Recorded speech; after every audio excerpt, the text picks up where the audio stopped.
Hi, this is Diana Price, the Queen of Scream.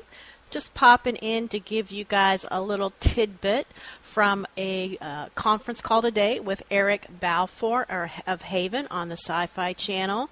So a bunch of us got to sit down and ask him a few questions about the show, which premieres this Friday, the 13th. And I know I've said it before, but I gotta say it again. I just discovered this show, and I'm telling you, if you are not watching this show, you're making a big mistake. It is really well done. The characters are wonderful.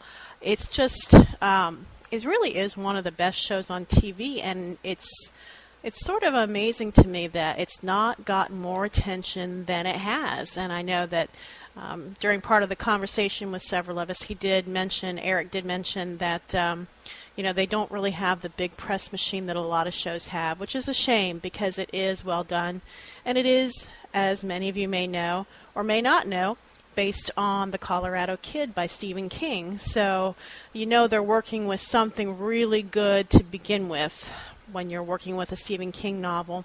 And they're going into their 4th season, and they've done a really exceptional job with what I've seen. I have a lot more catching up to do, and I am going to, I promise. So anyway, I did get to ask Eric a few questions, and I saved a little sound clip for you, so here it is. Hi, Eric. Thanks for talking to us today. I kind of wanted to follow up and just ask a little bit about what is maybe the biggest or most surprising change we can expect in Duke's character from the beginning of the season to the end of the season? Well, I mean, the most there are two really huge changes that Duke is going to make this season, and unfortunately, I can't actually say what they are. It would be giving away too much, but I will tell you that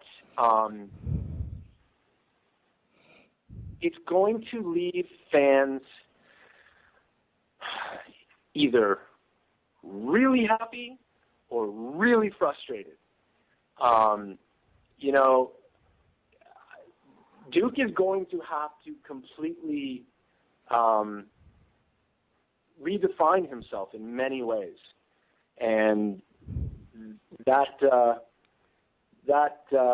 rebooting of sorts, or redefining of his entire life,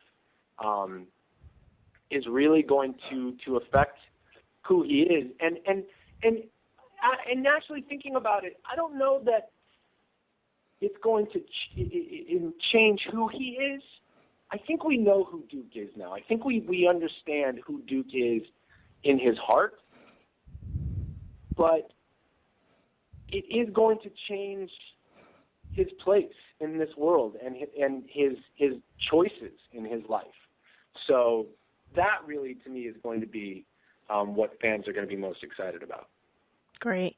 Yeah, that sounds like it should be very interesting. Now we're all going to have to try to figure out what you're talking about. But I'm sorry that I can't be more specific. We totally understand. The other thing, I was going to ask a little bit about the love triangle, and in listening to some of the discussion, it did kind of occur to me, because this is not a conventional love triangle. I mean, there's elements of romance to it, but there's also sort of a family element, too, almost a family relationship. And the fact that Audrey hasn't chosen one or the other, do you think that maybe the fact that you have this kind of romantic tension but family bond with all three members, just family between Duke and Nathan, do you think maybe that might be kind of the definition of the one true love, that it's much deeper than one or the other? It's something that encompasses all kinds of love? Absolutely. That's actually a beautiful way of putting it. There is the idea of the greatest good. What is the greatest good? And that's a question that all three of our heroes and main characters, whatever you want to call them, are going to have to answer. And they're constantly battling their own desires with that of this family, as it were.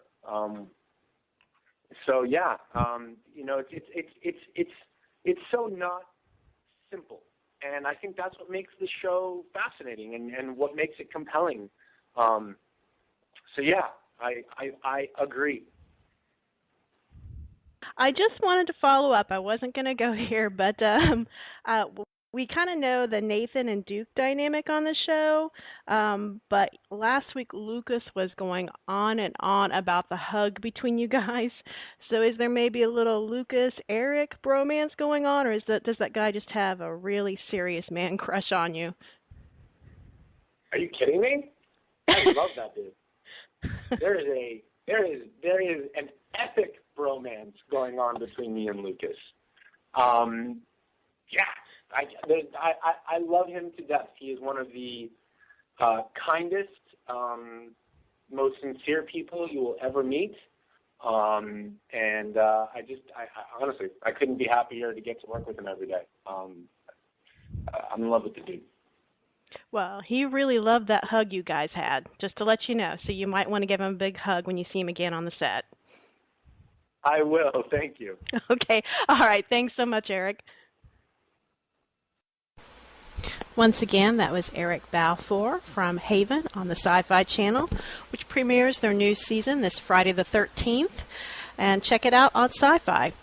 And also check out my blog, thequeenofscream.com, where you can find all the latest horror news. And we are podcasting every Thursday night at midnight, starting this Thursday night, with Tate Steinsick from Face Off on the Sci-Fi Channel. So check it out.